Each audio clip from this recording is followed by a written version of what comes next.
fikih. Dan memang saya pelajari masalah halal haram. Kulo nu nate belajar halal haram mulai kitab Ihya sampai kitab Syabul Qadir Jilani, jadi kitab Bunya sampai kitab Nihayatul Matlab. Halal itu hukum, halal itu hukum. Yang tidak zat loh ya, yang tidak zat artinya tidak homer, tidak celeng, ya tidak batang, yang tidak zat, yang halal menjadi haram karena satu proses yang salah. Saya ulang lagi ya, halal yang menjadi haram karena proses itu nanti selalu menjadi halal karena hukumnya halal, bukan karena materinya halal. Jadi misalnya gini, Anda supir, ya supir ya halal, kondektor ya halal, sudah. Padahal nanti itu ada orang lonte misalnya, umbal itu nganggu duit hasil dari lonte, copet umbal dari uang hasil nyopet. Dan dia pergi juga mau meneruskan aktivitas nyopet. Anda sebagai supir atau kondektor tetap halal karena Anda mendapatkannya lewat transaksi yang halal. Meskipun dibayar dari materi yang asal-usulnya didapatkan dari haram. Mungkin Anda penjual pulsa, ya sama. Yang beli mungkin lonte, engkau pulsane tinggu goleki hidung belang atau sebaliknya. Kue santri, ya wis pokoknya tuku pulsa dilayani. Kue kan gak iso nutisi hanya yang berkepentingan halal. Kepengin rapa juga tapi gitu. Nah sama jual beras juga sama. Nah dipangan kiai, dipangan wong saleh nggo kekuatan salat. Nah digo wong nakal. Ya di kekuatan nakal. Mulane kan ning bis ra usah ndonga, semoga sampai tujuan. Sebagai tujuan yang wong nakal ya di tempat tujuannya ya nggon nakal. Ya ora. Tapi dongakno wong ya sampai, semoga selamat sampai tujuan dan semoga cita-citanya berhasil. Lo cita-citanya berhasil cepat yo. Paham ya? Jadi makanya hukum uangan, karena ternyata wong alim ora iso omong. Kulo sering takoi. Kulo nggih nate ketika Jogja gempa atau ada daerah-daerah yang kena bencana, saya pernah ditanya wong alim, padha ngalime takok. Gus, menurut Anda doakan selamat itu baik apa enggak? Supaya dunia enggak ada bencana. Tak roh. Jenengan wong alim bukan. Kalau dunia itu aman, sing kelon maksiat ya aman, sing minum aman. Ya aman. Meskipun nak ora aman, sing sholat pun ndak aman. Tapi masalahnya nak aman, sing maksiat pun aman. Akhirnya kan wong alim ora wani omong. Ya juga mesti nderek mawon kan mergo mugi-mugi kampung niki gemah ripah Allah jinawi, rezeki gampang ngene-ngene. Rezeki gampang aku nakal ya juga aktivitas nakal, sing saleh juga aktivitas.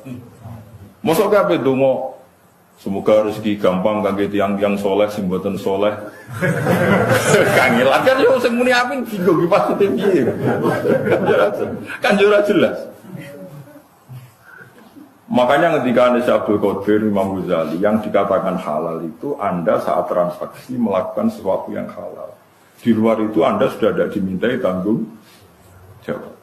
Karena kalau dimintai tanggung jawab, wong rentalan mobil bogo demenan apa boten, ngampun dulu. Wedi digo, ya haram tenan digo. Tapi wis wong akad-akatan ge mergawe ya wis. Lah nang ngono sak donya ya haram kabeh. Yo pesawat digo kaji. Wong kok nyugeno Boeing, nek Amerika suwe Boeing sugih digo kekayaan militer sugih digo rusak Islam. Boykot pajak Amerika, wis haram kabeh sak donya. Kaji pun haram, mergo kaji nganggo pesawat Amerika nyugeno Amerika. Nek Amerika sugih digo ora ono sing halal, bantu ngono ora ono sing halal.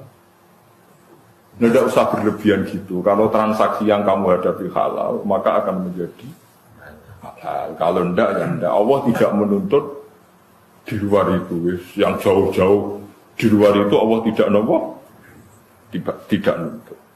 Itu disebut fal halalu halalu hukmin la halalu ainin. Yang dikatakan halal itu, kalau menurut Allah halal ya halal. Kalau Allah menurut haram ya haram. Kamu tidak usah nuntut di luar itu. Nah sekarang orang-orang fikih itu ada pertanyaan begini. Ini banyak radi angel. Ada koruptor, misalnya Zaid koruptor, terus ngasih uang saya 1 miliar. Saya tahu kalau uang itu korupsi. Kalau ini tidak dalam konteks Indonesia contoh umum, rasa tersinggung itu di KPK. Kalau saya kembalikan ke negara yang nggak jelas fungsinya, misalnya kalau dipakai masjid nanti masjid utang jasa sampai koruptor, misalnya. Kalau dalam fikih Islam cara pandang tidak seperti itu. Uang 1 miliar yang penting kamu sita. Karena kalau dikembalikan orang fasik akan dipakai kekuatan fasik. Kalau kamu pakai masjid nanti lembaga agama atau tempat beragama utang jasa sampai koruptor.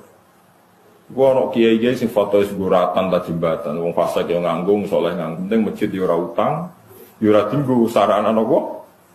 Sarana nopo? Maksiat. Dalilnya adalah ketika Nabi perang mbek wong kafir, rungokno. Ketika Nabi mbek perang wong kafir, ketika wong kafir kalah hartanya orang kafir disita apa enggak? Disita. Sekarang saya tanya, hartanya orang kafir itu dari cara haram apa halal rata-rata? Haram. Tapi kalau harta itu dikembalikan karena Nabi orang suci dan sahabat orang baik, sudah jangan makan hartanya orang kafir, balik nawae, yuk dipakai kekuatan kekafiran. Maka target pertama yang penting disita. Nah, makanya ini sirinya kenapa ghanimah halal padahal dari hartanya orang kafir. Karena kalau dikembalikan menjadi kekuatan apa orang? Nah sekarang kalau perempuan ini Mustafa tertarik. Ya dalam hukum perang dulu loh ya, tidak sekarang.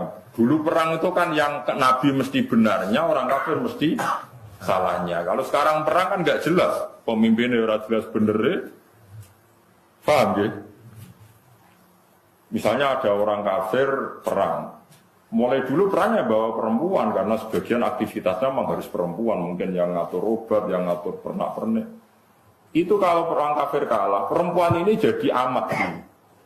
Dan halal dikeloni, misalnya dikeloni Mustafa ya asal bagiannya loh, harus ditentukan oleh imam. Sehingga lagi bagian Mustafa. Karena pembagian oleh imam ini bimanzilatil akdi sama dengan akad. Memang itu seperti itu aturannya Quran. Walladzina hum li furujihim hafizun illa ala azwajihim aw ma malakat aimanuhum. Amatlah kemana. Logikanya gampang. Kenapa menjadi halal? Padahal kadang punya suami di negara kafir harbi. Karena logikanya gampang. Kamu merasa jijik ngeloni orang amat. Misalnya Mustafa, biasa iktikaf, biasanya masjid kok ngeloni nopo? Amat. Boten Gus niki boten nyaman kula kok ngeloni tiyang kafir. Amat kula balekno mawon ning wong kafir. Nanti amat ini ketika kembali wong kafir dikeloni wong kafir, maka akan mereproduksi tiyang kafir. Jadi dari orang kafir kosong menjadi 2, anak-anake loro, anak-anake 5. 5 kok dia anak 5 kabeh selawe. Berarti gara-gara Mustafa balekno amat nglahirno wong kafir selawi dan seterusnya. Tapi nak dikeloni Mustafa, ngelahirno imam masjid, muadzin, wong nganggur, macam-macam. Tapi kan Islam, maksudnya tetap Islam, maksudnya. Yo tetap nganggur maksudnya, tapi Islam. Sebebo, ngurusi masjid, musola, gue kegiatan macam-macam lah. Ya sih, ya ngurusi jenazah. Tapi kan perkara naik kiai. Sehingga ketika orang kafir menuduh kenapa sahabat itu hipersek, karena kalau perang menang perempuan kafir dipakai amat. Kamu sebagai ulama, kamu harus tahu hujahnya, karena kalau yaitu tadi, kalau diproduksi orang kafir ya akan produksi orang kafir, kalau dikeloni wong Islam yang produksi itu sirinya kenapa amat halal. Tapi halal ini pilihan, kamu boleh saja nggak ngeloni, tapi jangan kebalikan. Sama pedang atau senjata yang dimiliki bajingan, kamu boleh saja gak pakai, tapi jangan kembali. Karena kalau kamu kembalikan dipakai kekuatan, kefasikan bajingan. Wahadada dan seterusnya. Makanya dibutuhkan ulama untuk menjelaskan hikmah-hikmah hukum nopo. Meskipun misalnya kayak sekarang kamu gak wayo, ya kamu harus tahu seperti itu. Misalnya taruh saja gini, ada satu kampung yang non muslim 500, yang muslim 500. Ini hukum demokratis saja. Ini rumah tenan, para pangeran ini. Ada satu kampung, misalnya Bedugan sini ya, yang 500 non muslim, yang 500 muslim. Tidak, hukum demokrasi tidak usah pakai hukum perang. Kemudian yang orang kafir 500 itu atau orang fasik atau apa saja yang tidak soleh, bojone papat kabeh. Atau anaknya bojone sitok tapi anaknya akeh-akeh. Taruh saja misalnya bojone sitok tapi anaknya 10. Berarti 500 kali 10 kira Mas. Gak iso mesti matematika. Kira kan 500 kali 10. 5.000. 5.000. Sing wong soleh duwe bojo mok sitok anake mok loro. Piro? 1.000. Ini andikan nanti pilkades pakai demokratis yang menang gara-gara mayoritas ning perapatan yo kafir, ning dalan-dalan yo kafir karena apa? Mayoritas. Di sini dalam konteks seperti ini orang Islam wajib di anak akeh, kafir haram. Haram tenan dalam konteks yang gambarannya seperti ini. Makanya Nabi ngendikan angkihul waludal wadud fa inni mubahin bikumul umam. Cung kena nikah boleh cawe wedok sing anake wakih. Karena dalam konteks ini kompetisinya mau ndak mau akeh-akehan anak. Janding anak walian. Sing wong Islam anake 10, sing wong kafir anake loro. Ning perapatan ya wong Islam, ning ratan wong Islam, sing nganggur yo Islam. Semua orang idul yo. Sehingga kok ning warung itu bagi wong Islam. Harus saja sing wong kafir ning warung iku loro, sing wong Islam 10. Akhirnya maca selawat yo tenang, ben iki min masjid, ben iki ben ngaji, tenang ae.